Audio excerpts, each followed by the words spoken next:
Hi guys, ඉතින් කොහොමද ඔන්න ඉතින් අදත් SLP YouTube channel එකෙන් ඔයාලට ගොඩක් වටින වීඩියෝ එකක් අරන් ආවිලා තියෙන්නේ. ඉතින් ටික දවසකට පස්සේ අද තමයි මම වීඩියෝ එකක් දාන්නේ. ඉතින් වෙනදා වගේම අපේ මේ පරිවර්තනයට ගොඩක් වටින වීඩියෝ තමයි මම ගොඩක් අරගෙන එන්නේ. ඉතින් ඒ නිසා මම subscribe කරලා තියාගන්න. මේ වගේ වටින වීඩියෝ වලට ගොඩක් ඉස්සරහට හම්බෙයි. ඉතින් මෙච්චර කාලෙ ඉතින් කතා කරා මම වගේ වටින වීඩියෝ අදත් කතා කරනවා. මේ පරිවින්ට දෙන පණු බෙහෙත් ගැන. ඉතින් මේ පරිවින්ට දෙන පණු බෙහෙත් දෙන්නේ කොහොමද? මහ සතුන් සහ පැටවුන්ට ඉතින් මේ දෙගොල්ලටම දෙන පණු බෙහෙත් අද කතා කරනවා.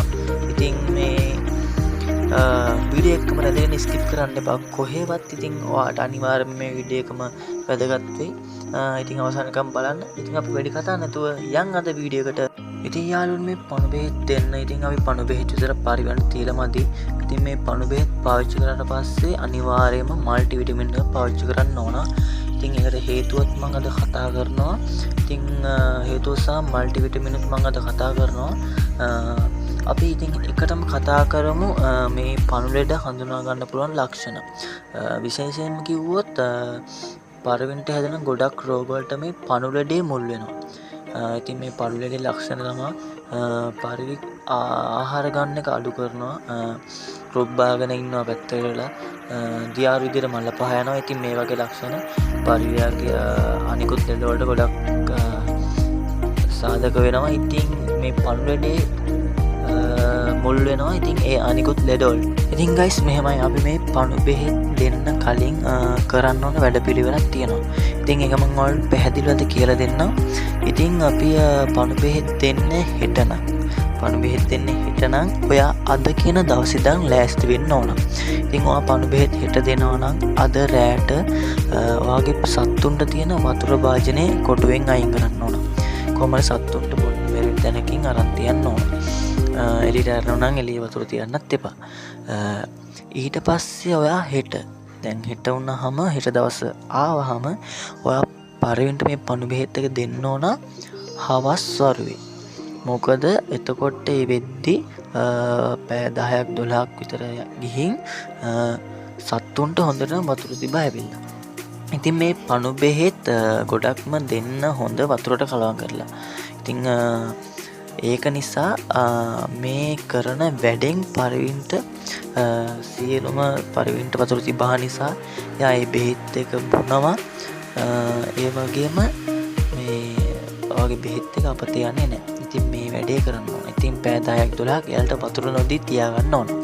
ඊට පස්සේ ඔයා මේ බෙහෙත් එක දෙන විදියට වතුරට කලවම් කරලා දෙන්න. ඉතින් එතකොට ඒ ක්‍රමය අනිවාර්යෙන් ගොඩක් සාර්ථකයි. හැම සතෙක්ටම මේ වතුරක පේනවා. හැම සතෙක්ටම මේ බෙහෙත් එක ඇඟට ඇතුල් වෙනවා.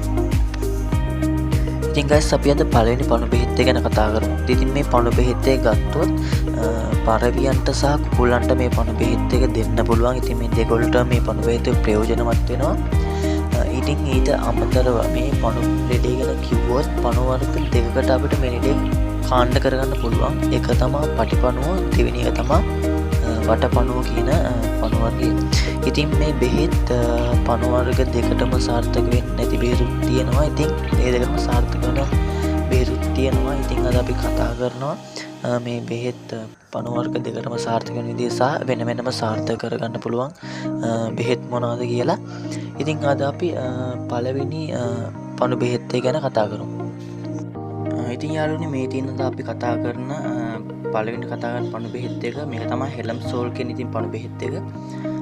මේක පරවියන්ට විතරක් නෙමෙයි මේ කුකුළුන්ටත් ඉතින් දෙන්න පුළුවන්. මේක පරවි කුකුළු හදන අය නම් දන්නවා මේ බෙහෙත ගැන. ඉතින් මේක ගොඩක් සාර්ථක පණු බෙහෙත් එකක්. මේකේ සාමාන්‍ය පැකට් එකක් ₹60ක් වගේ තමයි වෙන්නේ. ඉතින් මේ පණු බෙහෙත් එක වලට පෙට් ෂොප් වලින් ගන්නත් පුළුවන්. ඔය සත්ව ආහාර කඩවල නිසා ඒ වගේ ෂොප් වලින් ඔයාලට මේක ගන්න පුළුවන්. ඉතින් මේ පණු බෙහෙත් එක අපි දෙන්නේ මෙහෙමයි. ඉතින් මේ පණු බෙහෙත් එක දෙන්න ඕන වතුරට කලවම් කරලා. ඉස්සෙල් මම කිව්වා වගේ පරිවින්ට පැය 10ක් 12ක් වතුර නොදී තියලා තමයි මේ පණු බෙහෙත් එක දෙන්න ඕන.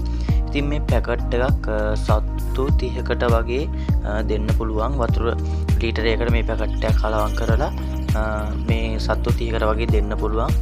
මේකෙන් පැකට් එකෙන් සත්තු 30කට තමයි දෙන්න පුළුවන්. ඉතින් ගයිස් විශේෂයෙන් මතක් කරන්න ඕන මේ හෙලම්සොල් කියන පැකට් විටමින් එක ක්‍රියා කරන්නේ වටපණුවන්ට විතරයි. ඉතින් මේකෙන් පටිපණුව කියන පණුව ಜಾති මර්ධනය කරගන්න බෑ, ප්‍රතික්‍රියා කරන්නේ නෑ ඒ පණුවන්ට.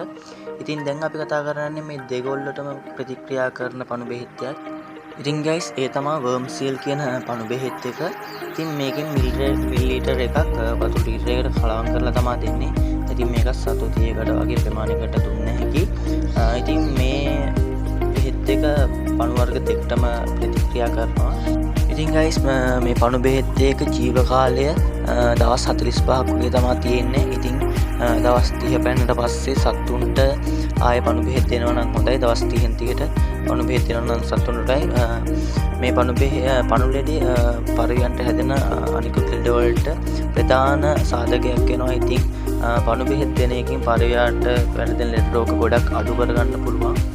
ඉතින් අපි මේ පණු බෙහෙත් විතරක් දීලා මදි. පණු බෙහෙත් දීලා අවසානයේ අපි සත්තුන්ට අනිවාර්යෙන් මල්ටි විටමින් එකක් දෙන්න ඕන. ඉතින් යාළුවනේ මේ මල්ටි විටමින් එකක් ඔයා දෙනකොට හොඳම මල්ටි විටමින් තියෙනවා විටාප්ලෙක්ස් කියලා මල්ටි විටමින් එකක් තියෙනවා.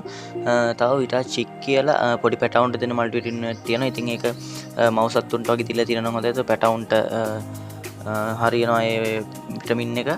ඉතින් ගයිස් මේ මල්ටි විටමින් ගැන මම වෙනම වීඩියෝ එකක් කරලා තියෙනවා.